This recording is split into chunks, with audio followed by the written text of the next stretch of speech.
कर सकते हैं।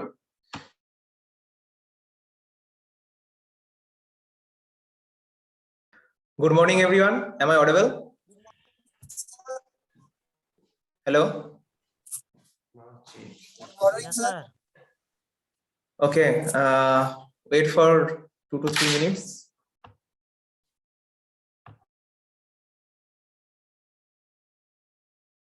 Hello. Hello. Yes, sir. Okay. Exam कैसा गया? एग्जाम उतना अच्छा नहीं जा पाया सर। नहीं ठीक है, मार्क्स सर ठीक ही है। गेट वाला बोल रहे हैं सर। गेट वाला भी बोल रहा हूँ, मिड सेम वाला भी बोल रहा हूँ, दोनों कैसा गया? मिड सेम कैसा गया? मिड सेम वाला लगभग ठीक ही रहा सर, लेकिन गेट वाला में उतना रिवीजन नहीं कर पाए थे, तो अच्छा उतना नहीं कर पाए। लेकिन इस बार थोड़ा सा हमको लगा कि था इजी इजी वाला था, लेकिन बहुत कुछ हम भूल गए थे तो नहीं ठीक है, कर कोई पाए। नहीं। अगले बार दोगे तो अच्छे से प्रिपेयर कर लेना, मतलब यस देने का सर। मन हुआ तो। और कौन है? Shadab, are you there? Yes, sir. Yes, sir. Okay, तो फिर ऐसे स्टूडेंट तो बहुत कम है, फिर भी शुरू करते हैं आज का क्लास। थोड़ा जल्दी से शुरू कर लेते हैं क्योंकि we need to cover the whole syllabus. So yes sir, exam का रूटीन भी आ गया सर। हाँ, एग्जाम रूटीन भी आ चुका है, यस तो थोड़ा जल्दी कर लेते हैं। यहाँ पर देखो, हम लोग शांत फैक्ट्स डिवाइस के डिस्कस कर रहे थे। शांत facts device, is it visible? The screen is visible? Yes sir.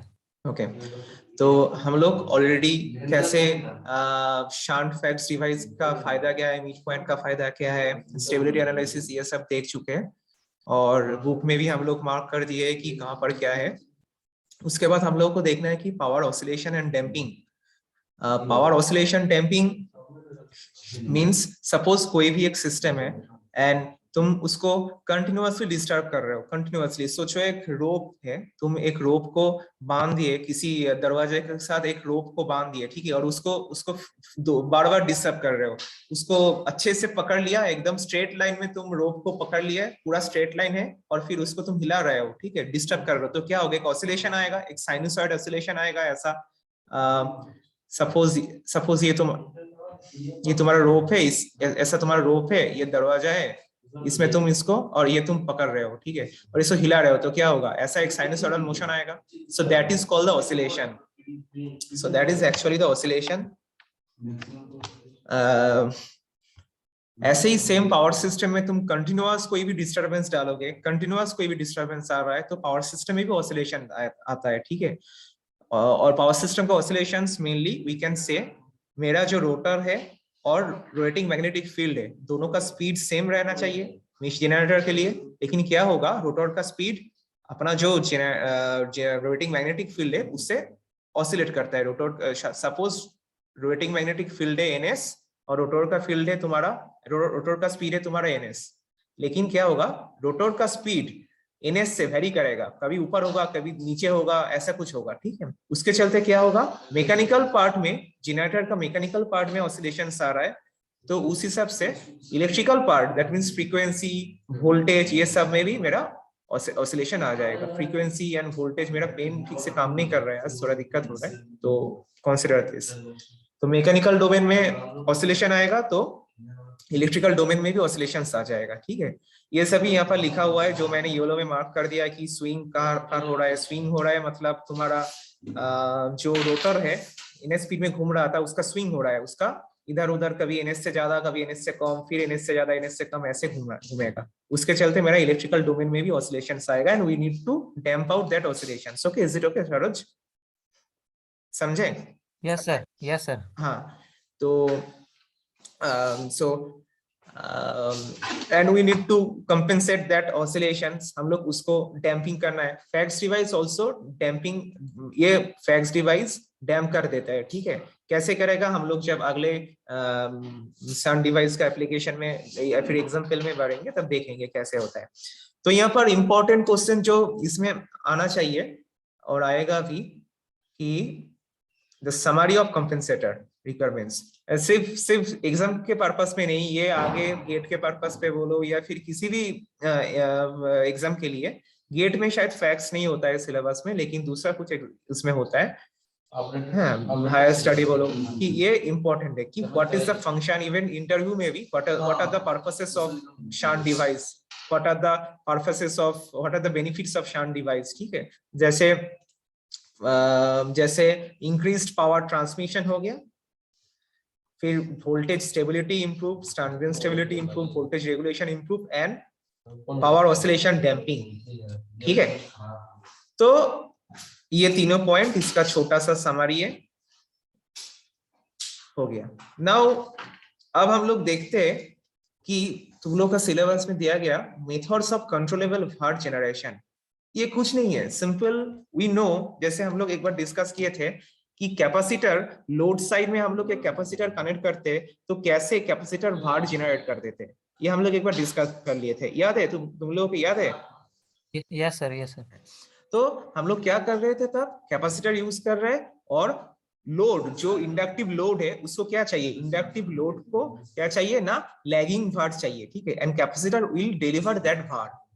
अब मुझे इंडक्टर फेरेंटी इफेक्ट जब होगा, नो लोड लाइन जब रहेगा या फिर वेरी लो लोड लाइन होगा, उस टाइम पे मुझे वोल्टेज को लो करने के लिए मुझे इंडक्टर चाहिए, शांत इंडक्टर चाहिए, क्योंकि शांत इंडक्टर क्या करेगा, शांत इंडक्टर लैगिंग वर्ड को एब्जॉर्ब करेगा और लीडिंग वर्ड को डिलीवर करेगा, उस हिसाब से वोल्टेज इंप्रूव हो जाएगा। फाइन, तो मैं क्या कर रहा था ना, वोल्टेज कंट्रोल मेथड में इंडक्टर एंड कैपेसिटर यूज कर रहा था। अब फैक्ट्स में मैं क्या कर रहा हूँ, फैक्ट्स में सेम चीज कैपेसिटर एंड इंडक्टर हम लोग यूज कर रहे हैं, लेकिन उसके साथ हम लोग क्या कर रहे हैं, पहले हम लोग करते थे, जैसे यहाँ पर लिखा हुआ है, पहले हम लोग मैकेनिकल स्विच यूज करते थे कंट्रोल के लिए। ये कैपेसिटर मतलब सोचो मेरे पास एक कैपेसिटर है, मेरे पास एक कैपेसिटर है, मैंने क्या किया, यहाँ पर एक मैकेनिकल स्विच कनेक्ट कर दिया, फिर क्या होगा, स्विच ऑन होगा तो कैपेसिटर ऑन होगा, मतलब कैपेसिटर लाइन में कनेक्ट होगा, स्विच ऑफ होगा तो कैपेसिटर हट जाएगा। ठीक है, सेम फैक्ट्स डिवाइस में हम लोग क्या किए, थोड़ा फास्ट ऑपरेशन के लिए हम लोग क्या करती है ना, यहाँ पर कैपेसिटर इंडक्टर के साथ हम लोग सेमीकंडक्टर डिवाइस यूज कर दिए, जैसे कि मेरा थायरिस्टर हो गया, मेरा जीपीओ हो गया, हाँ वोल्टेज सोर्स कन्वर्टर हो गया, करंट सोर्स कन्वर्टर हो गया, कुछ भी हम लोग कर सकते हैं। ठीक है, so that will be called the facts generator, facts system. And that facts system क्या हो रहा है ना, जब सपोज मेरा थायरिस्टर ऑन है तो क्या हो रहा है,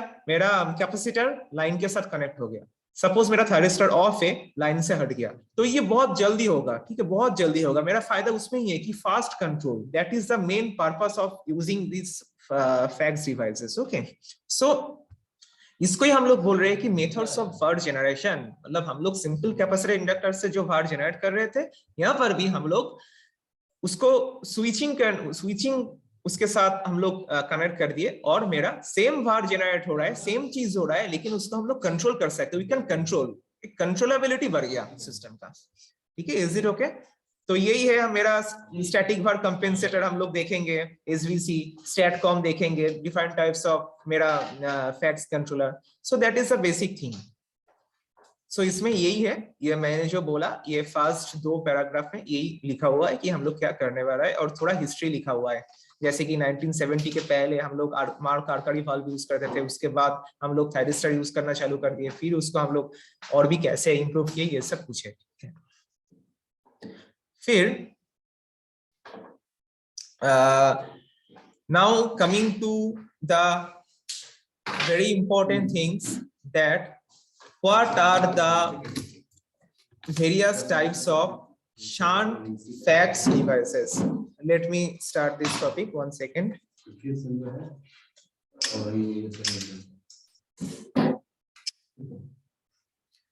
One second. Now this हम लोग यहाँ पर देखेंगे कि fax device में we have 2 main shunt fax controller. One is called the static verb compensator, SVC. Another is static synchronous compensator, that is STATCOM. Okay, we know these names, SVC and STATCOM. अब हम लोग क्या देखेंगे ना, SVC का different parts, मतलब different types of SVC, जैसे कि मेरे पास यहाँ पर है थायरिस्टर कंट्रोल और thyristor switched reactor. It is one type of SVC. Okay, one type of SVC. Now let me start this. If we observe that what is thyristor control reactor, what is thyristor control reactor, let me show you. Is it visible? The figure is visible. Yes sir. हाँ, so this is the thyristor controlled reactor. अब देखो यहाँ पर क्या हो रहा है, यहाँ पर क्या हो रहा है, पेन ठीक से काम नहीं कर रहा है.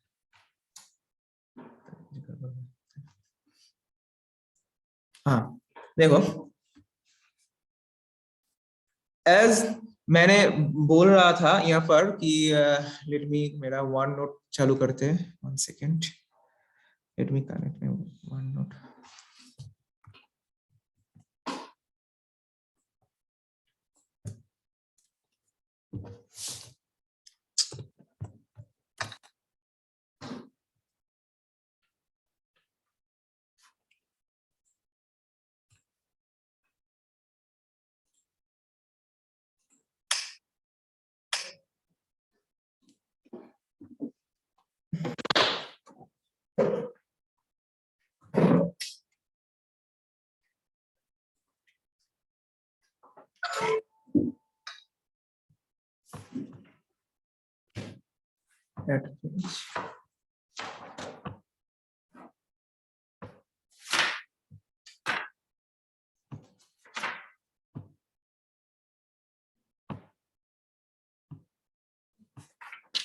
नोट दिख रहा है?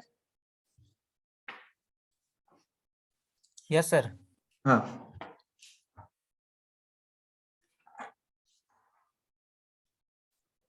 SVC, and one type of SVC we have, that is the TCR. The name suggests everything. T मतलब thyristor, C for controlled, R for reactor. That means thyristor is controlling a reactance, controlling the reactance. Okay, suppose this is a main line and we can draw like this way. This is a thyristor and this is the also a thyristor in opposite direction.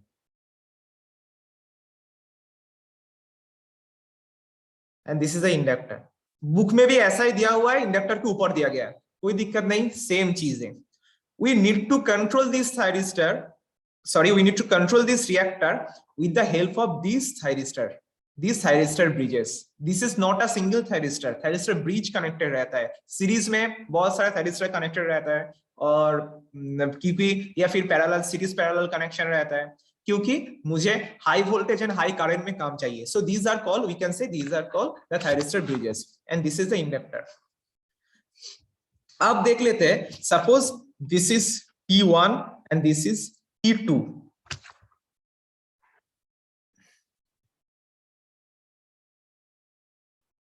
Let me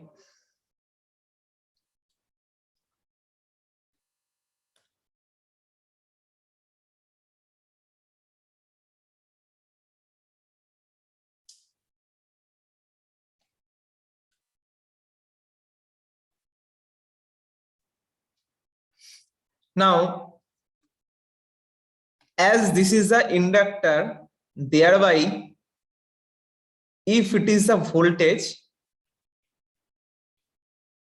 this is suppose voltage, then the current will क्या होगा, lag by 90 degree. So this is the current. Red one is the voltage, system voltage, and I is the current. This is the system current. Okay, now अब तुम लोग ही बोलो कि suppose मेरा जो thyristor T1 है, इसको मैंने अल्फा वैल्यू में टर्न ऑन किया, तो क्या होगा, तो क्या रिजल्ट आएगा, क्या करंट, ये जो करंट आएगा क्या होगा, ITCR क्या होगा, सर अल्फा वैल्यू के बाद ही मतलब ITCR हाँ स्टार्ट। मतलब फ्रॉम जीरो टू अल्फा, यहाँ पर मेरा स्विच ऑन हो रहा है, तो मेरा इंडक्टिव करंट क्या होगा, आउटपुट ऐसे आ गया, ऐसे आने के बाद फिर यहाँ पर ऑफ हो गया। This angle is pi minus alpha. ऐसा ही होगा, पहले T1 ऑन हुआ एट अल्फा, अल्फा में T1 ऑन हो गया, ठीक है, अल्फा में T1 ऑन हो गया, तो क्या होगा ना, इंडक्टिव करंट फ्लो होना चालू हो गया, ठीक है, क्योंकि T2 तो मेरा रिवर्स बायस्ड है, तब T2 मेरा रिवर्स बायस्ड है, ठीक है, तो T1 ऑन हो गया, यहाँ पर ऐसे आउटपुट मिला, फिर at this point it is of again, नीचे वाला नहीं जाएगा current. Is it okay? Sir इसमें मैग्नीट्यूड इसका बहुत कम रहेगा सर, नहीं क्योंकि नहीं, आई वाला जो है उसी का पास तो पड़ेगा। मैग्नीट्यूड हम लोग कैलकुलेशन करेंगे, इतना कम नहीं रहेगा, इतना कम हो रहा है मेरा, मतलब आज थोड़ा पेन में दिक्कत हो रहा है, मैं ड्रॉ नहीं कर पा रहा हूँ, तो उतना कम नहीं रहेगा, उसका मैग्नीट्यूड हम लोग कैलकुलेट करने वाले। सर वो सर पाई तक भी तो जा सकता है सर। नहीं, पाई तक नहीं जाएगा, पाई तक कैसे जाएगा? तुम लोग पावर इलेक्ट्रॉनिक्स में पढ़े हो ना कि पाई तक कैसे जाएगा, इसका जब अल्फा, इसका कंडक्टिंग एंगल अल्फा में ऑन कर दिया, अल्फा में ऑन कर दिए, सोचो ये है अल्फा, अल्फा में हम लोग ऑन किए, ठीक है, तो यहाँ पर करंट चालू होगा, फिर एट दिस पॉइंट हम लोग ऑन किए, फिर कैसे जाएगा, इसका जो साइनसॉइडल है सेम फॉर्म ये करेगा, सेम साइनसॉइडल फॉर्म, ऐसा तुम लोग पावर इलेक्ट्रॉनिक्स में पढ़ चुके हो ये वाला।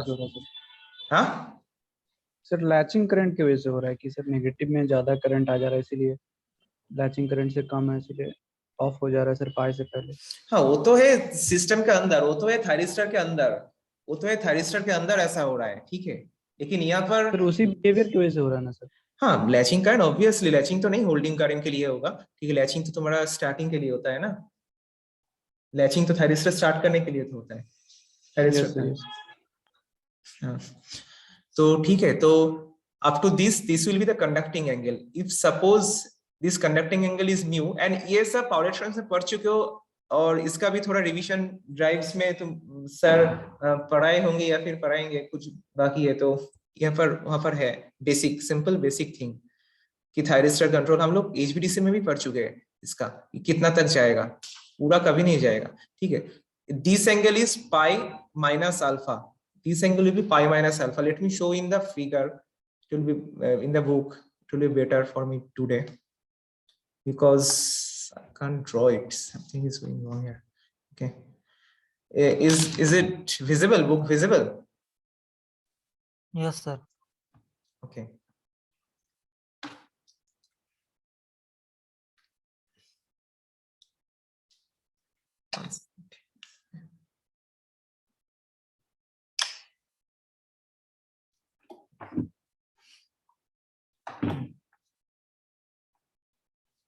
देखो देखो, this is a voltage V, this is a voltage V, and this is the normal IL, ठीक है, ठीक है, IL means inductive current, normal current, inductive current. If alpha equals to 0, मैंने क्या किया, अल्फा को 0 कर दिया, कोई भी अल्फा नहीं लिए, अल्फा एकदम मतलब डायोड जैसा बिहेव कर रहा है, तब क्या होगा, सिमिलर करंट होगा, IL इक्वल्स टू जो करंट यहाँ पर फ्लो होगा, that will be equals to the मेरा जो नॉर्मल करंट होना चाहिए, सिंपल लैगिंग 90 डिग्री लैगिंग में होना चाहिए, if alpha equals to 0। Suppose मैंने अल्फा का वैल्यू कुछ डाल दिए, तो मेरा वैल्यू, अल्फा का वैल्यू मैंने कुछ डाल दिए, तो ऐसा होगा। फिर देखो यहाँ पर जैसे बहुत डिफरेंट अल्फा में हम लोग करें, अल्फा इक्वल्स टू 0 में एक है यहाँ पर, फिर अल्फा इक्वल्स टू अल्फा 1 में ऐसा, फिर अल्फा इक्वल्स टू अल्फा 2 में ऐसा, फिर अल्फा इक्वल्स टू अल्फा 3 में ऐसा। अब होल्डिंग करंट या लैचिंग करंट, होल्डिंग करंट के अंदर वो तो सिस्टम के अंदर के बात है कि हाँ करंट कम हो गया, होल्डिंग करंट से नीचे तो कम हो रहा है, वो तो ऑब्वियसली है, लेकिन यहाँ पर जैसे it will follow the sinusoidal curve, it will follow the sinusoidal curve always, जब अल्फा में स्टार्ट हुआ तो पाई माइनस अल्फा में ही ये खत्म होगा, ये कभी ऐसा ऐसा ऐसा जा ही नहीं सकते, क्योंकि इसके बाद क्या होगा, इसके बाद तो तुरंत ऑफ होना है इसको, क्योंकि कोई रास्ता नहीं है जाने का, फ्लो होना नहीं है, तो ऐसा कभी कर्व नहीं होता है इसका। लेट मी इरेज दिस, ये सिंपल बेसिक पावर इलेक्ट्रॉनिक्स का फंडा है। अच्छा, this is alpha, this is suppose sigma, this sigma is called the conduction angle or conducting angle, and total conducting angle, this sigma is equals to total pi minus कितना होगा alpha plus alpha, pi minus 2 alpha, कितना sigma equals to pi minus 2 alpha. Is it okay? एक बार चेक कर लो, sigma equals to pi minus 2 alpha, is it okay? This conduction angle yes sir यहाँ पर आगे से भी अल्फा है। आगे से भी अल्फा है, पीछे से भी अल्फा है, alpha alpha, so total pi minus alpha plus alpha, so total this angle will be pi minus 2 alpha. Okay, yes sir. so that is called the conduction angle. Fine, suppose अब देखो जैसे हम लोग बात कर रहे थे कि मैग्नीट्यूड क्या होगा। अब मैग्नीट्यूड सिंपल हम लोग कैसे डिराइव कर सकते हैं? मैग्नीट्यूड हम लोग simple this formula, what is the formula? The formula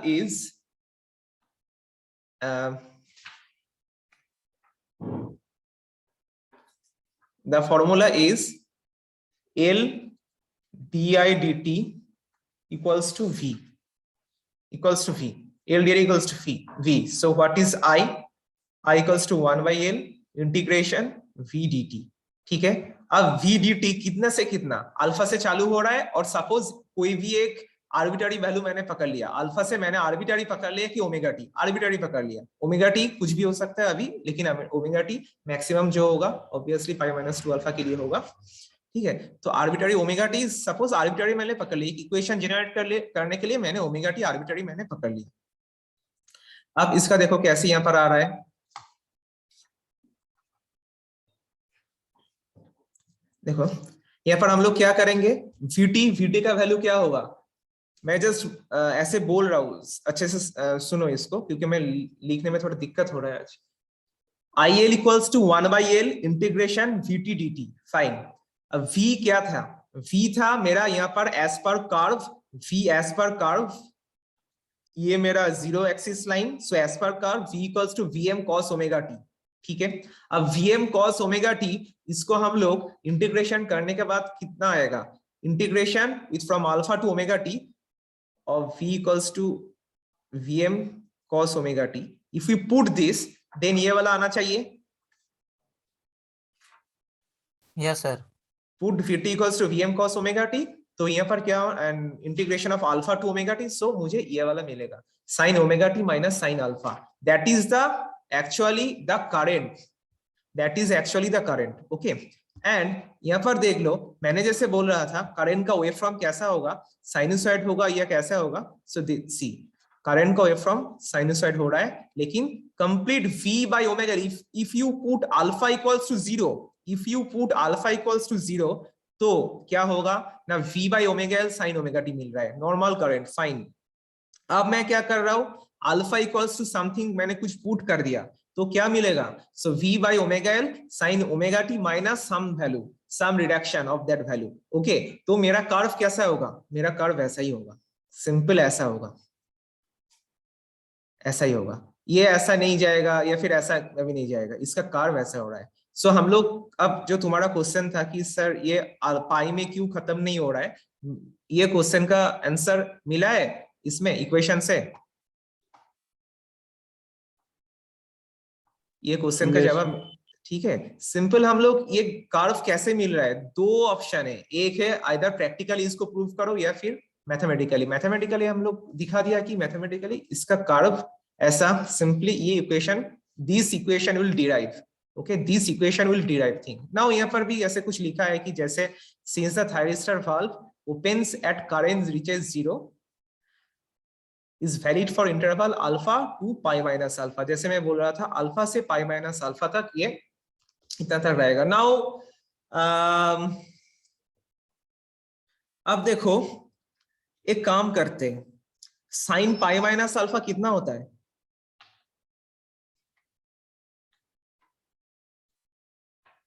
sine pi minus alpha कितना होगा, sine alpha sir. Sure? Yes sir, 180 से कम हो रहा है तो साइन अल्फा होना चाहिए। ठीक है, साइन पाई माइनस अल्फा, तो साइन अल्फा, ठीक है, तो पुट करो यहाँ पर जैसे मैंने अल्फा पुट कर दिया, अब sine pi minus omega t equals to omega t. Now देखो मैंने इसका और एक चीज, इसको उसको मैथमेटिकली कैसे आ रहा है, और एक बार मैं बोल रहा हूँ, इसको देखो, तो समझ में आएगा, sign omega t minus sine alpha. अब ओमेगा टी पुट करो यहाँ पर अल्फा, मतलब स्टार्टिंग में अल्फा, तो वैल्यू क्या होगा 0। यस सर, 0 हो ठीक है, जाएगा। वैल्यू 0 आ रहा है। ठीक है, तो मैंने क्या देखा कि ओमेगा टी एट अल्फा में इसका वैल्यू 0, फाइन, मैच कर गया, वेरी गुड। नाउ पुट करो omega t equals to pi minus alpha, इसका वैल्यू क्या होगा? सर इसका भी 0 हो जाएगा। इसका भी 0 हो गया। एंड बीच में किसी एक पॉइंट में मेरा मैक्सिमम हो रहा है। Yes sir. ठीक है, ठीक है, तो मैंने ओमेगा टी माइनस, तो मैंने क्या देखा कि ये जो कर्व है पाई तक नहीं गया, पाई माइनस अल्फा तक ही गया, क्योंकि 0 to 0 आ रहा है, बीच में कहीं पर मैक्सिमम हो रहा है। ठीक है, यस सर। हाँ, तो हेंस इट इज प्रूव्ड कि जैसे मैंने बोला, जो मेरे को पूछ रहा था उसका डाउट क्लियर हुआ? यस रवि, आगे समझ। अच्छा, सो ये इक्वेशन से हम लोग ये मिल गया। अच्छा, नाउ अब हम लोग यहाँ पर दो चीज हम लोग देख लिए कि कहां से कहां तक ये जा रहा है, और दूसरा मेरा कितना कंडक्शन एंगल है, पाई टोटल मैंने देख लिया कि पाई माइनस 2 अल्फा। एंड उसके बाद हम लोग ये तो देखे कि T1, सपोज ये स्विच 1, सपोज ये स्विच 1 ऑन हुआ था, तो मैंने ऐसे देखा। ठीक है, अब स्विच, अब नेक्स्ट ये फर्स्ट हाफ साइकिल में नेक्स्ट ये करंट सपोज रिवर्स हो गया, करंट सपोज मेरा रिवर्स हो गया, तो ये स्विच काम नहीं करेगा क्योंकि this switch is already reverse biased. तो सेकेंड हाफ में ये वाला स्विच काम नहीं करेगा। मैं क्या करूंगा, सेकेंड हाफ में जो दूसरा स्विच है जो ऑपोजिट डायरेक्शन में कनेक्टेड है उसको मैं ट्रिगर कर दूंगा, उसका गेट को मैं ट्रिगर कर दूंगा। ठीक है, सपोज जो सेकेंड स्विच है उसका गेट ट्रिगर हो जाएगा, तो क्या होगा, सेकेंड हाफ मतलब जो negative half cycle, suppose negative half cycle में मेरा switch T2, that mean this switch will work, पहला वाला स्विच काम नहीं करेगा, दूसरा स्विच काम करेगा सेकेंड हाफ में। ओके, जैसे ये फिगर फर्स्ट फिगर में मेरा काम कर रहा था पहला स्विच, और दूसरा फिगर मतलब जो नेगेटिव हाफ साइकिल में, ऑपोजिट हाफ साइकिल में सेकंड स्विच काम कर रहा था। अब मैंने यहां पर भी देख लिया कि अल्फा इक्वल टू 0 होगा तो सेम करंट होगा, एंड अल्फा होगा तो ऐसा करंट होगा। Is it okay? Yes yes sir. हाँ, अच्छा, तो कमिंग टू नेक्स्ट फिगर, अब हम लोग एक नीचे वाला जो फिगर है बहुत ही, मतलब क्या किया यहाँ पर देखो, पहला स्विच ऑन किया अल्फा इक्वल टू 0 पे, सेकेंड वाला स्विच दूसरा स्विच ऑन किया अल्फा इक्वल्स टू अल्फा 1 पे, तीसरा स्विच ऑन किया अल्फा इक्वल्स टू अल्फा 2 में, चौथा स्विच ऑन किया, चौथा मतलब वही सेकेंड वाला स्विच T2 ऑन किया अल्फा इक्वल्स टू अल्फा 3 में, फिर T1 ऑन किया अल्फा इक्वल टू अल्फा 4 में। तो देखो मेरा वेव फॉर्म कैसे आ रहा है, मेरा वेव फॉर्म आ रहा है, नहीं हो रहा है आज, सॉरी, मेरा वेव फॉर्म आ रहा है, if somehow if I try to, नहीं दिक्कत हो रहा है, सॉफ्टवेयर अपडेट हुआ ना। अच्छा, ये फिर ऐसा, तो एक हम लोग क्या देख रहे हैं, हम लोग देख रहे हैं कि जो ऑसिलेशन था, जो ऑसिलेशन आ सकता था, जो ऐसा ऑसिलेशन मेरा लाइन में आ सकता था, वोल्टेज या करंट में जितना भी ऐसा ऑसिलेशन आ सकता था, we are damping out this thing, ऐसे हम लोग इसको डैम्प कर रहे हैं, जो ऑसिलेशन आने वाला था इसको मतलब डैम्प कर सकता है। ठीक है, समझे कि हम लोग कैसे इसको डैम्पिंग, सपोज ये मेरा ऑसिलेटरी करंट है, suppose this current is my oscillatory current, this current normal, this current is my oscillatory current. तो सर इसमें फायरिंग एंगल हर एक इंस्टेंट पर चेंज करते रहना हाँ, होगा? फायरिंग एंगल हर एक इंस्टेंट पर चेंज होगा, तो मेरा जो oscillatory current that will B damping out, धीरे धीरे डैम्प आउट हो जाएगा, हर एक इंस्टेंट में ऐसे हम लोग चेंज करेंगे तो धीरे धीरे डैम्प हो रहा है। ठीक है, धीरे धीरे जो वैल्यू है ये धीरे धीरे यहाँ पर ऐसे करके फिर छोटा, फिर उससे भी छोटा, फिर उससे भी छोटा, ऐसे करके ये डैम्प आउट होगा। ठीक है, सो that is one control action of damping, हम लोग कैसे डैम्प आउट कर रहे हैं, सो that is one of the control action.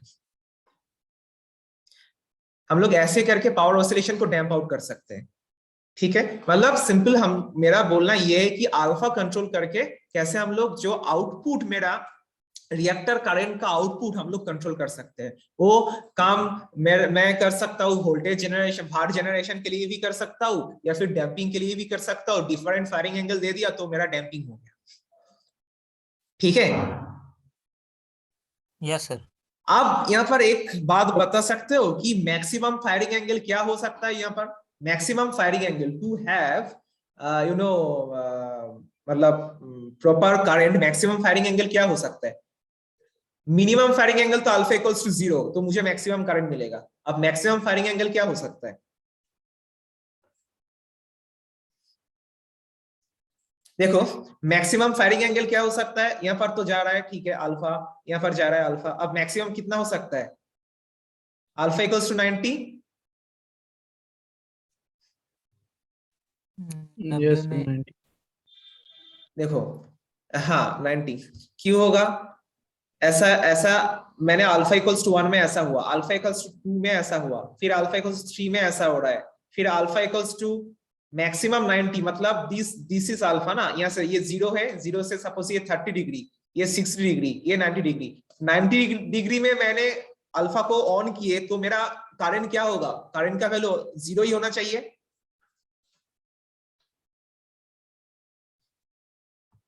देखो ऐसा अल्फा का वैल्यू, मतलब अल्फा का वैल्यू चेंज, अल्फा का वैल्यू मैं चेंज कर रहा हूं, ऐसा हुआ, फिर अल्फा का वैल्यू चेंज किया ऐसा, फिर ऐसा।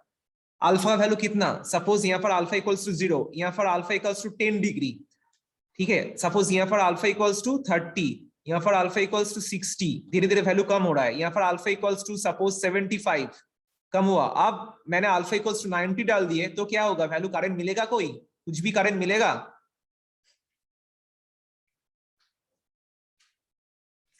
सर 90 रखेंगे तो उसमें तो साइन का वैल्यू 1 आ जाएगा, और इसमें ओमेगा टी का वैल्यू भी 1 - 1 मतलब 90 रहेगा सर। 1 - 1 हो जाएगा सर। 1 - 1 0 हो जाएगा। Sine omega t minus Yes. Sine alpha. Omega t का मतलब है तुम्हारा, ओमेगा टी का मतलब है pi minus alpha, and alpha का मतलब है अल्फा। अब put alpha equals to pi by 2, put alpha equals to pi by yes 2, sir. तो करंट क्या होगा? 0। Yes sir. Yes sir. So alpha का मैक्सिमम अल्फा हो सकता है कि जा सकता है 90 तक। So the maximum delay angle is 90। ठीक है, मैक्सिमम डिले एंगल 90 होगा। फाइन, तो ये छोटा सा कुछ पॉइंट था यहाँ पर। अब हम लोग जो मेन यहाँ पर डिस्कस करने वाले हैं कि ये मेरा हो गया एक sinusoidal component. Fine, one switch, मतलब ऐसा एक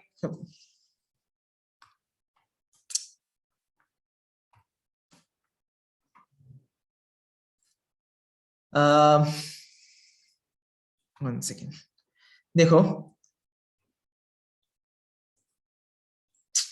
आई कैन ड्रॉ इट। ठीक है, जैसे भी है, ये मेरा साइनसॉइड सिग्नल, साइनसॉइडल सिग्नल। अब ये है, इफ T1 इज ऑन तो मुझे करंट मिल रहा है इतना। If T1 is on, one switch on है तो मुझे करंट मिल रहा है इतना। ठीक है, सेकेंड हाफ में इसका करंट नहीं मिल रहा है, सिर्फ T1 ऑन है। तो यहाँ पर हम लोग फोरियर सीरीज पे इससे कुछ फंडामेंटल वैल्यू जनरेट कर सकते हैं। फोरियर सीरीज से current of the fundamental component of that current, fundamental component of this one, this one, fundamental component of this one,